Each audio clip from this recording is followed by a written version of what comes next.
আসসালামু আলাইকুম সুপ্রিয় দেশবাসী। দেশব্যাপী দেশের বিভিন্ন স্থানে কালেমা খচিত সাদা কালো পতাকা টানানো হয়েছে বা সাঁটানো হয়েছে।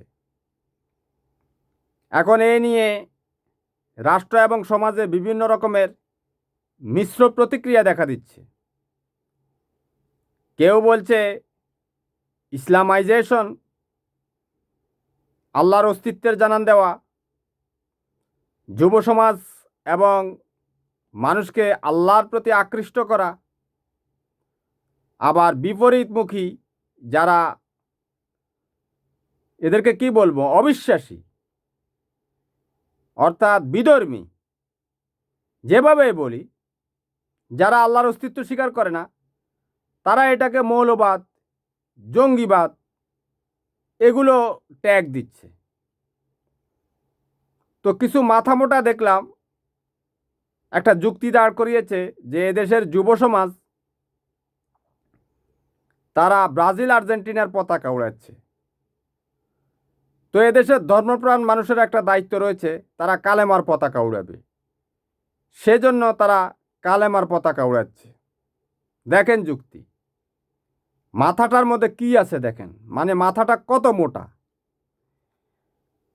একটা কাপড়ের মধ্যে ব্রাজিল আর্জেন্টিনার বিভিন্ন রকমের রং মিশ্রিত রং দিয়ে একটা পতাকা সাঁটানো যায়, টাঙানো যায়। কিন্তু আসমান জমিনের মহাপরাক্রমশালী শক্তি, যিনি এই আসমান জমিনের সমস্ত কিছু সৃষ্টি করেছেন, তাকে ওই সাদা কালো পতাকার মধ্যে রঙের তুলিতে আঁকছে। হ্যাঁ, হয়তো এটা ভালো সওয়াবের কাজ, কিন্তু এই যে ব্রাজিল আর্জেন্টিনার যে পতাকার কালি যেখানে পাওয়া যায়, কালেমার কালেমার যে বর্ণমালা, সেগুলো লেখার জন্য যে কালি সেখান থেকে আনা হয়, তাহলে আল্লাহ রব্বুল আলমিনের কালেমা, আল্লাহ রব্বুল আলমিনের অস্তিত্ব, তারপর এই যে ব্রাজিল আর্জেন্টিনার পতাকা, এটার মধ্যে কি এটা কি এক হলো? এটার সাথে কি এটা মেলানো যায়? মাথা মোটায় যে বলল যে তারা ব্রাজিল আর্জেন্টিনার পতাকা উড়াচ্ছে, আমরা কালেমার পতাকা উড়াই, এটার সাথে এটা মিলে? কোথায় কি, কার সাথে কি মিলায়? যাক, তারপরেও তারা একটা কিছু তো করেছে। এভাবেই আল্লাহকে স্মরণে রাখতে হবে। তবে যারা আল্লাহকে পতাকার মাধ্যমে স্মরণে রাখতে চায়, তাদেরকে যদি আমি প্রশ্ন করি, প্রশ্ন তো আসতেই পারে, কারণ প্রশ্ন না হলে তো জবাব আসবে না, তাই না? তাদেরকে যদি প্রশ্ন করি, চীন এবং আমেরিকাতে তারা যদি, বা রাশিয়াতে, পৃথিবীতে প্রায় 800 কোটি মানুষ রয়েছে, তার মধ্যে মাত্র 150 কোটি আমরা লা ইলাহা ইল্লাল্লাহু মুহাম্মাদুর রাসূলুল্লাহ অর্থাৎ আল্লাহর অস্তিত্ব আমরা স্বীকার করি। আর প্রায় 650 কোটি মানুষ আল্লাহর অস্তিত্ব স্বীকার করে না, তারা বিশ্বাসই করে না যে আল্লাহ আছে। এখন এই যে লন্ডন, আমেরিকা, প্যারিস, চীন, রাশিয়া, এই সমস্ত দেশে যদি, পুরো দেশে যদি আমরা কালেমার পতাকা টাঙিয়ে দিই, কোনো লাভ হবে? সেটাতে কি ইসলামের প্রসার হবে? ইসলামকে প্রতিষ্ঠা করতে হবে মানুষের মস্তিষ্কে, তার অন্তর্জগতে। ইসলাম হচ্ছে গবেষণার বিষয়। আমাদেরকে যদি কেউ প্রশ্ন করে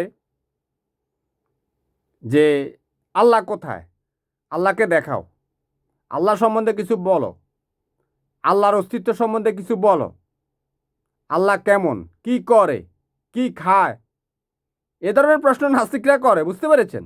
আস্তাগফিরুল্লাহ। ঠিক আছে, তার বিবেক দিয়ে সে প্রশ্নই করতে পারে। আল্লাহ সম্বন্ধেও তো জানার জন্য প্রশ্ন করতে হবে, না হলে চোখ বন্ধ করে কাকে বিশ্বাস করলো, তাই না? আল্লাহ তো একটা গবেষণার বিষয়। আমরা কি আল্লাহকে উপস্থিত করাতে পারবো? আল্লাহ সম্বন্ধে কোনো ধারণা দিতে পারবো?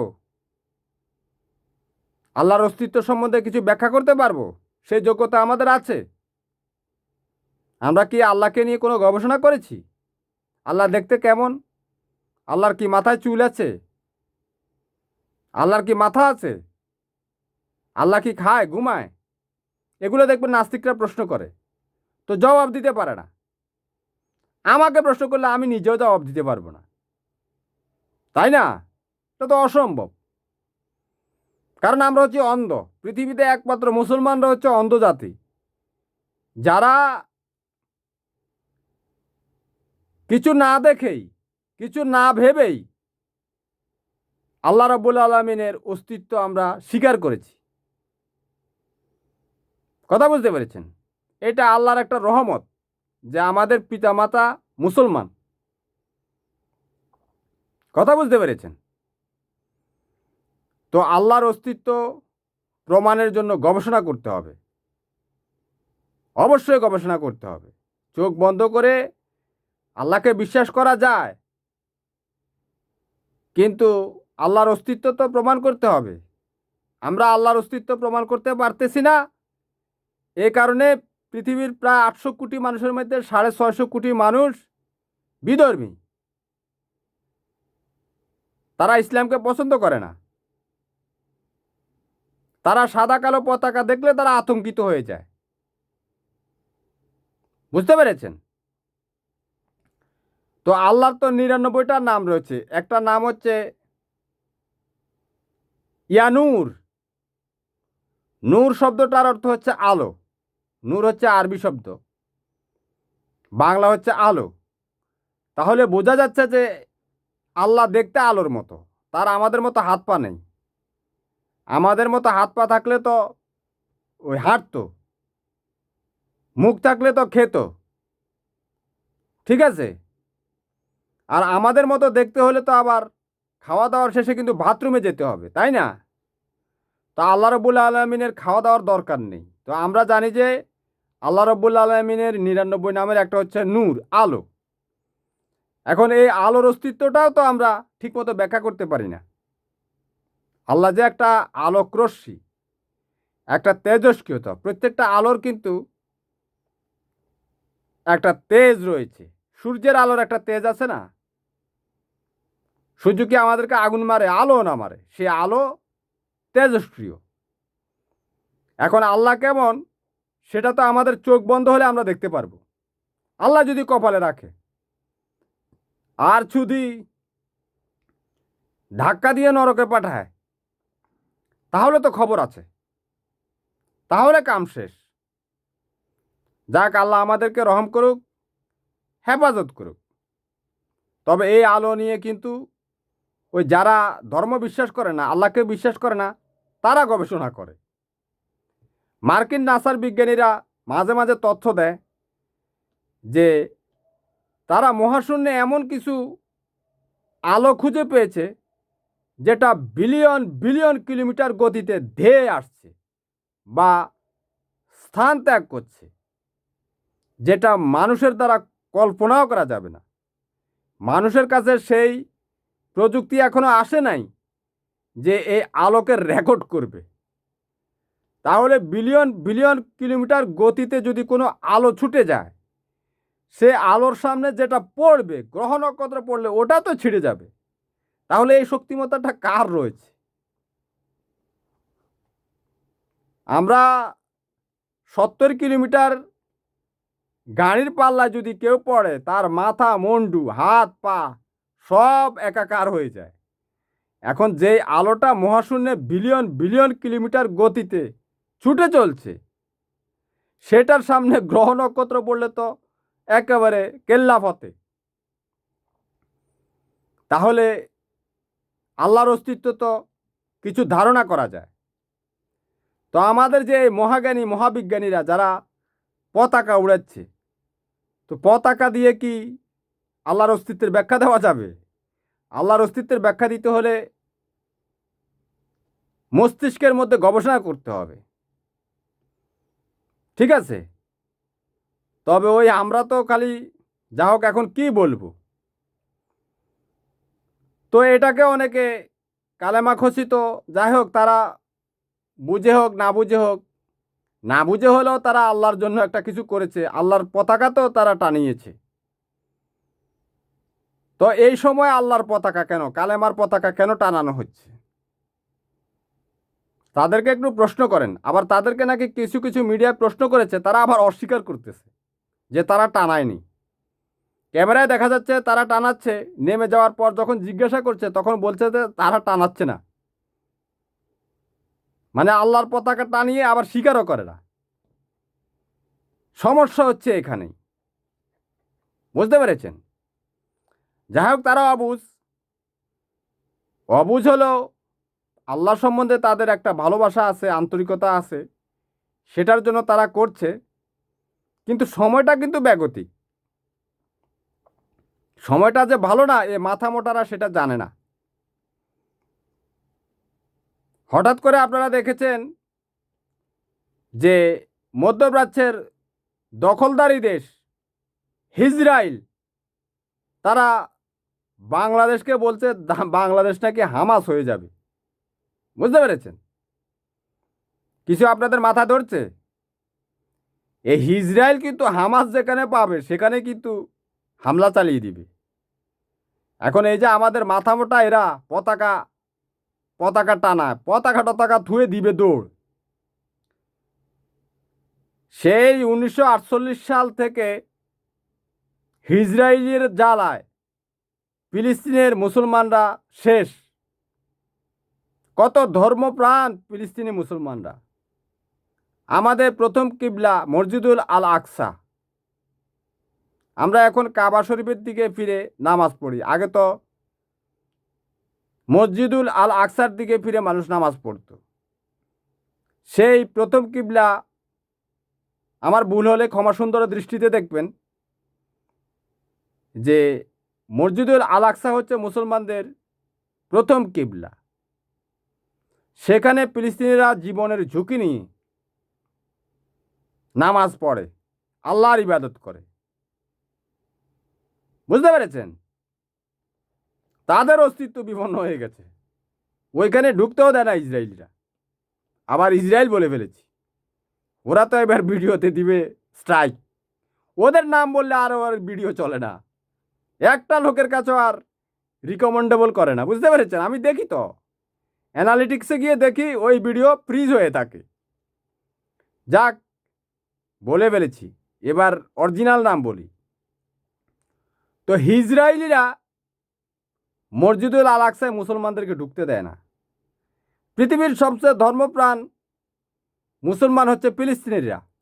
সৌদি আরবে আমি গিয়েছি, তারা ছুটে যায় সৌদি আরবে কাবা তওয়াফ করার জন্য, বর্ডার ক্রস করে চলে যায়। লক্ষ লক্ষ ফিলিস্তিনিরা সৌদি আরবে ঘুরছে।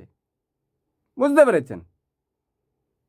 তো তারা ওইখান থেকে তো তাদের কাছে, আমাদের না এই লক্ষ লক্ষ টাকা লাগে বিমান ভাড়া দিয়ে সৌদি আরব যেতে, ওরা তো বর্ডার ক্রস করে সৌদি আরবে চলে যায়। তারা মসজিদুল আল আকসাতে ইবাদত করে, মার খায়, তারপরও মসজিদুল আল আকসাতে তারা ইবাদত করে। তারা এত ধর্মপ্রাণ হয়ে তারা সাদা কালো পতাকাকে প্রতিষ্ঠিত করতে পারে নাই। এত জীবন দিয়ে, এত রক্ত দিয়ে ধূলিসাৎ হয়ে গেছে তারা। সেই 1948 সাল থেকে আজ 2026, এখনও তাদের উপর মার চলছে। তারা এত জীবন দিয়ে, শিশু কিশোর নারী বৃদ্ধ বৃদ্ধা সবাই জীবন দিয়ে ইসলামকে প্রতিষ্ঠিত করতে পারে নাই, কালেমা প্রতিষ্ঠা করতে পারে নাই। আর আমাদের দেশের রাস্তার মধ্যে নাকি পতাকা টাঙিয়ে তারা কালেমা প্রতিষ্ঠিত করবে। বুঝতে পেরেছেন? দেখেন বিষয়টা, যখন ফিলিস্তিনিরা বসে আছে, খায় আর মল ত্যাগ করে, তখন ইসরায়েলিরা আয়রন ডোম বানিয়েছে। বুঝতে পেরেছেন? আয়রন ডোম আপনার বাড়ির ছাদ থেকে কিছু একটা লাফ দিলেই ও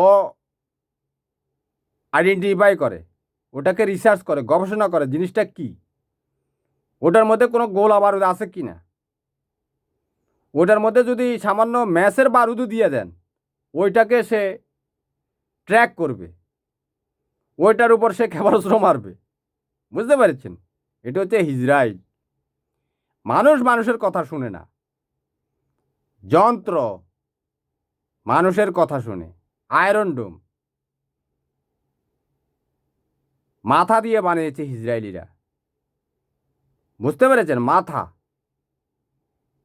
শুধু মাথা নিয়ে বসে থাকেনি, মাথার সাথে মুখ একটা ফিট করা আছে, বুঝছেন? এই যে মুখ একটা ফিট করা আছে, খালি খায় খালি খায়, বুঝতে পেরেছেন? ওই শেখ হাসিনার মতো হাজার হাজার টাকার, লক্ষ লক্ষ কোটি কোটি টাকার ইলিশ মাছ খেয়ে মল ত্যাগ করে পুরো গণভবন ভরিয়ে ফেলেছে,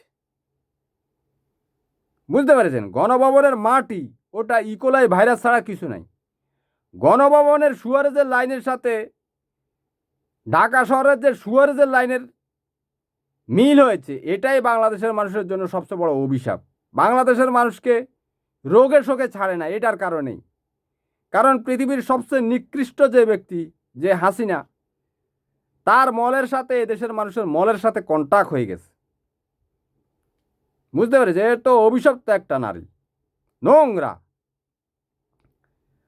তো সে এ কারণেই বাংলাদেশের, সে তো ইসরায়েলিদের পক্ষের। ফিলিস্তিনিদেরকে ইসরায়েলিরা 1948 সালের পর থেকে দাবরানির উপর রেখেছে। আর বাংলাদেশে শেখ হাসিনা তো আল্লাহ রহমতে 2009 সালের পর থেকেই 2024 সালের 5 আগস্ট পর্যন্ত দাবড়িয়েছে, সেটা তো জানেন আপনারা। কষ্ট লাগে। আপনার পাশেই বসে রয়েছে ইসরায়েলি এজেন্ট শেখ হাসিনা, ভারতীয় গোয়েন্দা বাহিনীর রয়্যাল এজেন্ট। সে তো এক জায়গা থেকে ট্রেনিং নেয় নাই, সে পৃথিবীর বহু দেশের গোয়েন্দা বাহিনী থেকে ট্রেনিং নিয়েছে। রাশিয়ান গোয়েন্দা বাহিনীর কেজিবি ট্রেনিং রয়েছে, ভারতীয় গোয়েন্দা বাহিনীর রয়ের ট্রেনিং রয়েছে, ইসরায়েলি বাহিনী মোসাদের ট্রেনিং রয়েছে। দেখেন নাই 24শে আগস্টের আগে, 24শে আগস্ট বলে ফেলেছে নাকি, দুঃখিত, 5 আগস্ট 2024-এর আগে বা এর আগে যে নির্বাচন হয়েছে, মার্কিন যুক্তরাষ্ট্রের সাথে রাশিয়ার সাথে টাগ অফ ওয়ার চলছিল নির্বাচন নিয়ে। এমনি এমনি রাশিয়া সমর্থন দিয়েছে, সে তো রাশিয়ার এজেন্ট। রাশিয়াকে পারমাণবিক চুল্লির কাজ দিয়েছে না, এটা তো কারণ ওদের গোয়েন্দা বাহিনী তো তাকে ক্ষমতায় রাখার জন্য তার তো একটা খেলা ছিল। এই যে ইসরায়েলিরা যেরকম মুসলমানদেরকে, ফিলিস্তিনের মুসলমানদেরকে যখন নির্যাতন করে, তখন ইসরায়েলিদের পক্ষে আমেরিকা দাঁড়ায়। ইসরায়েলির বিপক্ষে কোনো বিল যদি জাতিসংঘে যায়, আমেরিকা ভেটো দেয়। শেখ হাসিনাও কিন্তু সেই প্ল্যানটা করেছিল। সে কিন্তু বাংলাদেশে যেভাবে গণহত্যা চালিয়েছে, আমাদের দেশপ্রেমিক সেনাবাহিনী, দেশপ্রেমিক বিমান বাহিনী, দেশপ্রেমিক নৌবাহিনী, এছাড়া পুলিশেরও হয়তো 2-4 জন ছিল, র্যাবেরও হয়তো 2-4 জন ছিল, বিজিবিরও হয়তো কিছু ছিল। বিজিবিকে তো শেষ করে দিয়েছে, যেটা বিডিআর আর কি, ওই যে পিলখানার ট্র্যাজেডির পর তারাও কিছু ছিল। সব কিছু তো আর শেখ মুজিবুর বাচ্চা না, সবগুলো তো আর শেখ মুজিবুর বাচ্চা না, শেখ হাসিনার বাচ্চা না, কিছু কিছু মানুষের বাচ্চাও রয়েছে।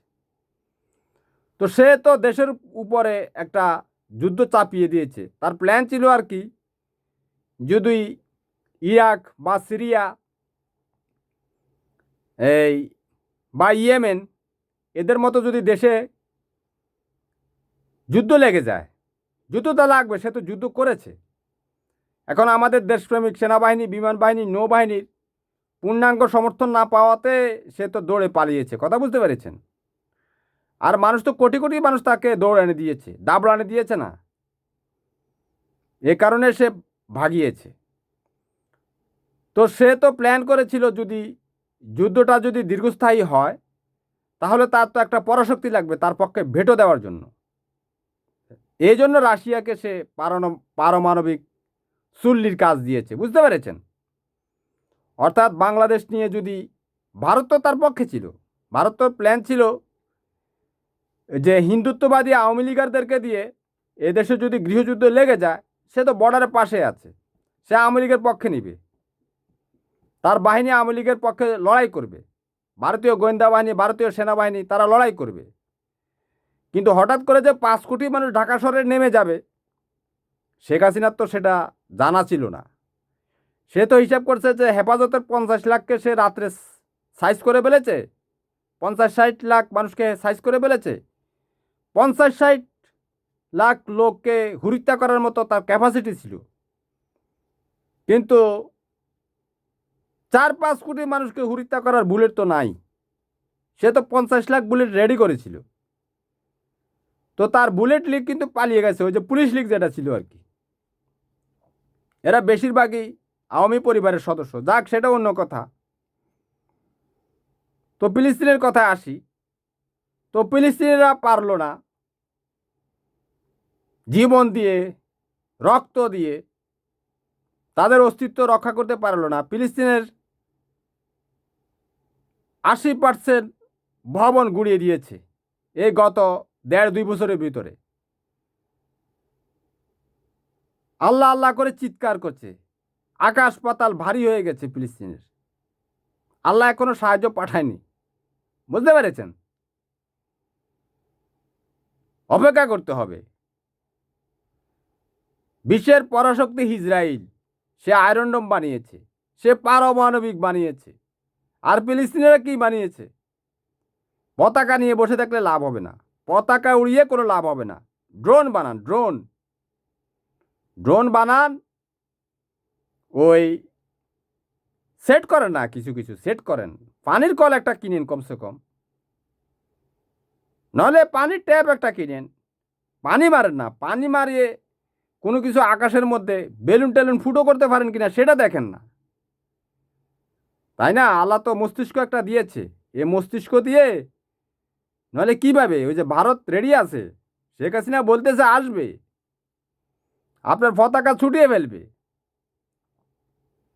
পতাকা যে উড়াচ্ছেন, আসলে পতাকা যারা উড়াচ্ছে, ওই যে ইসরায়েল বলেছে বাংলাদেশে হামাস আছে, ওই তার যুক্তি প্রমাণ করার জন্য। এই মাথা মোটা দামড়া মাথাগুলো, এগুলো কিন্তু বিপজ্জনক, অশিক্ষিত। তো এতদিন কিন্তু পতাকা উড়ায় নেই। সে 5 আগস্টে উড়াইছিল।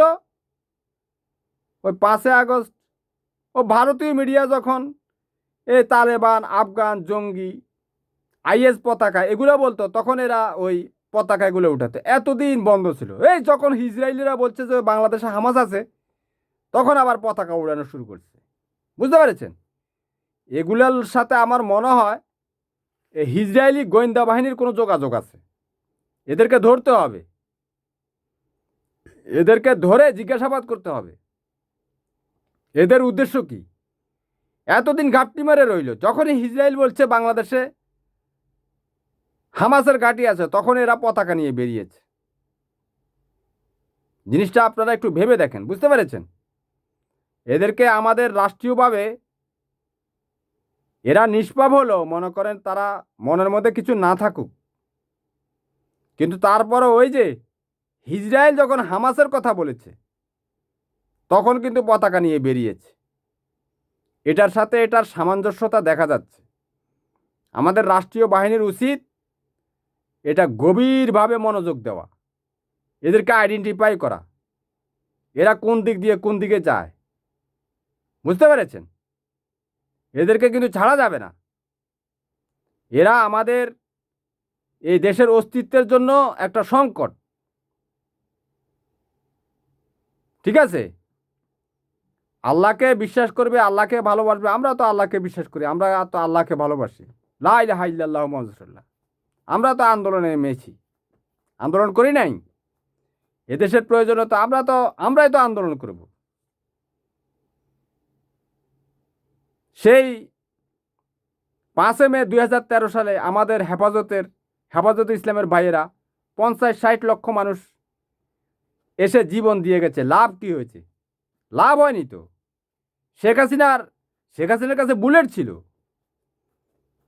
শেখ হাসিনা যখন বুলেট মারা শুরু করেছে, তার পুলিশ লীগ, র্যাব লীগ, তার জাঙ্গিয়া লীগ, তার যুগী লীগ, তার নিকৃষ্ট লীগ, তার আফ্রিকান হাবাসি লীগ, ওই ইথিওপিয়ার নিগ্রোদের লীগ আর কি। শেখ হাসিনাও তো দেখতে ইথিওপিয়ার নিগ্রোদের মতো, চেহারা ওদের মতো, বুঝতে পেরেছেন?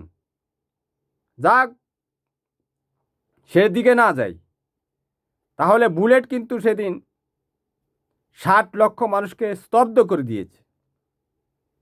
তার মানে কি? আপনি শুধু পতাকা উড়িয়ে আপনাকে রক্ষা করতে পারবেন না।